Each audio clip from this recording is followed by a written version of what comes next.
8월 24일 일본군이 처음 미군 항모부대를 발견했을 때 정찰기는 일본이 1941년부터 사용했고 종전 때까지 1418대 생산한 영식 수상 정찰기였습니다.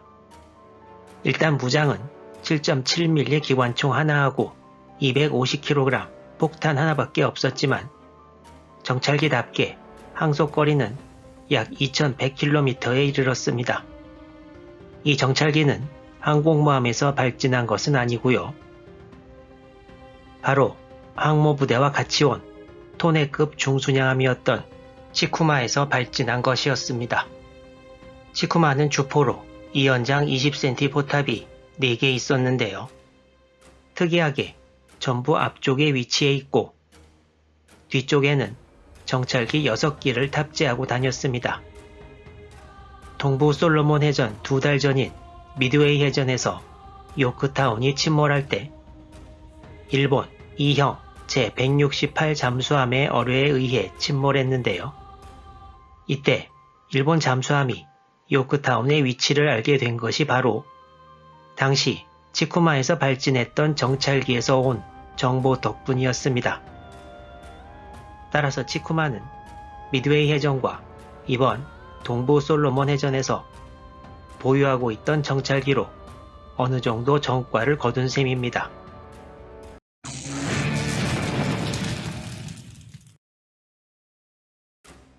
일본이 정찰기가 격추돼서 무전이 완료되지 못했는데도 정찰기의 예정된 루트로 미군 항모부대의 위치를 파악한 것과는 달리 미군은 기술적인 문제로 정찰기의 자세한 보고를 놓치고 나중에 접수된 무전은 항모 2척이 있고 갑판이 항공기로 가득 찼다는 것뿐이었고 위치 등은 접수되지 못했습니다.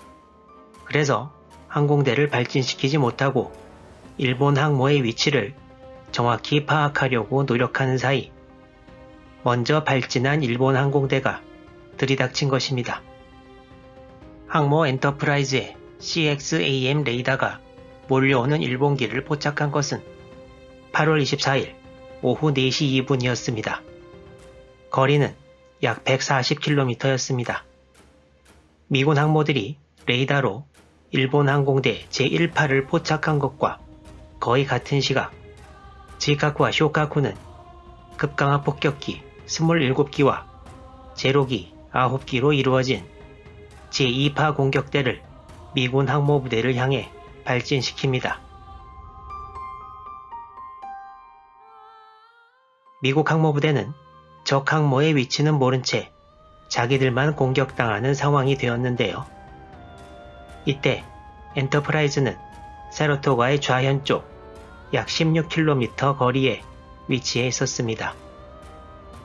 두 항모는 몰려오는 일본기들이 항모에 접근하기 전에 요격하기 위해 서둘러 와일드캣 전투기들을 발진시킵니다.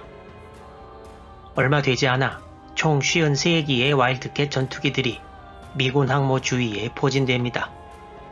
그리고 오후 4시 18분 미군 항모의 레이더에 다시 대규모 비행대가 포착됩니다.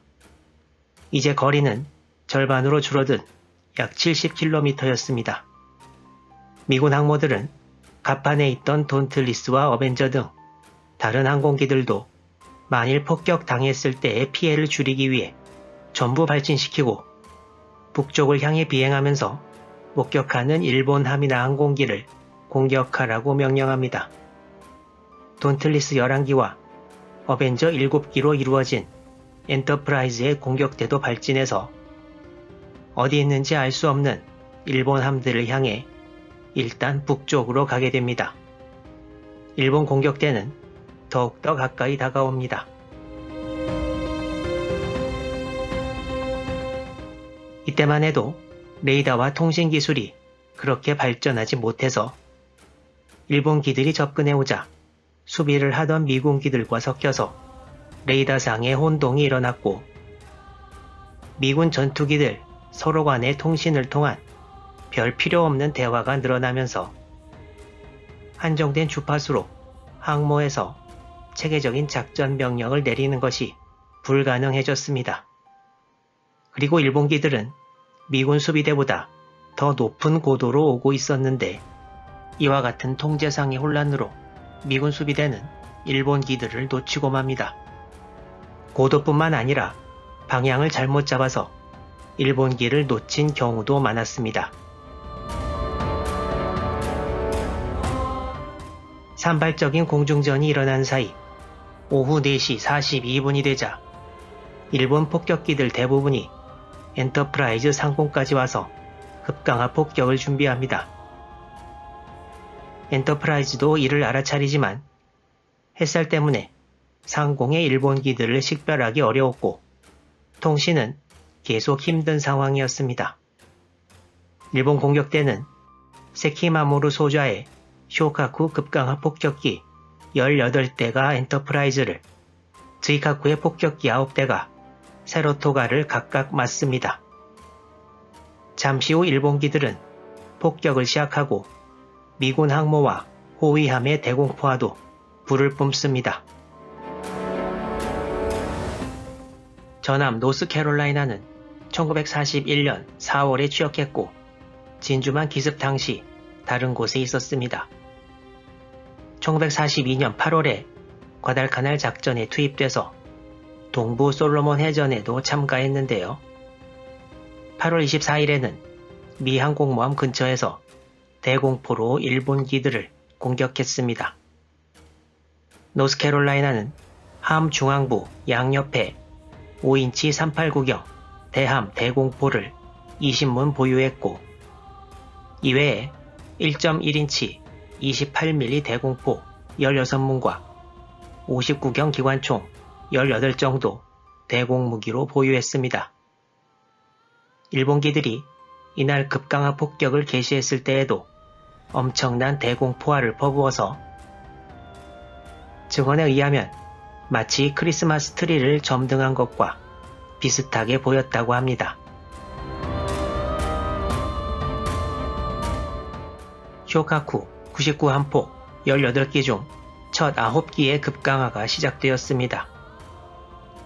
일본 폭격기들을 미리 막지 못한 와일드캣 전투기들이 같이 강화하면서 방해를 놓았는데요. 전투기들의 방해와 격렬한 대공포화로 일본 폭격기들은 폭탄을 제대로 투하할 수 없었고 9발의 폭탄이 전부 빗나가고 일본기들도 많이 격추됩니다. 미군의 대공포화가 워낙 거세서 일본기를 요격하던 와일드캣도 4기가량 격추됩니다. 일본 폭격기 첫 절반의 공격을 넘긴 엔터프라이즈의 다음 9기가 차례로 강화를 시작합니다. 쇼카쿠 폭격대 나머지 9기의 지휘관은 아리마 케이이치 중위였는데요. 아리마 중위의 99함폭에서 투하한 폭탄이 오후 4시 44분 엔터프라이즈의 맨 뒤 엘리베이터 부근의 명중에 함 아래쪽까지 관통한 후 폭발합니다. 이 폭발로 35명이 전사하고 70여 명이 부상을 입었습니다. 또한 엔터프라이즈에 약간의 해수가 들어왔으나 큰 문제거리는 아니었습니다. 첫 번째 명중탄이 나온 것입니다. 첫 번째 폭탄이 명중하고 약 30초 뒤 해군 1등 병조 코이타바시 히로시의 99함폭이 엔터프라이즈 우현 후미 쪽 5인치 대공포대에 폭탄을 명중시킵니다. 이 폭발로 38명이 사망했습니다. 이 다음에 강화하던 함폭은 대공포화에 맞아 격추되었습니다. 이후 얼마 되지 않아 세 번째 폭탄이 엔터프라이즈의 중앙 부분, 두 번째 엘리베이터 부근에 명중합니다. 세 번째 폭탄의 폭발 장면을 순간 포착한 이 사진이 아직도 기록에 남아 있습니다. 엔터프라이즈는 결국 나머지 9기의 99함폭을 무사히 넘기지 못하고 3발의 명중탄을 맞고 마는데요. 여기까지가 8월 24일 전투의 포인트라고 할 수 있습니다. 결론부터 말씀드리면 엔터프라이즈는 침몰하지 않았고 피해 복구도 빨리 됩니다. 그렇다면 나머지 전투 상황과 일본 함대, 수송부대의 운명은 어떻게 되었을까요? 상세한 내용 기대해 주시기 바랍니다.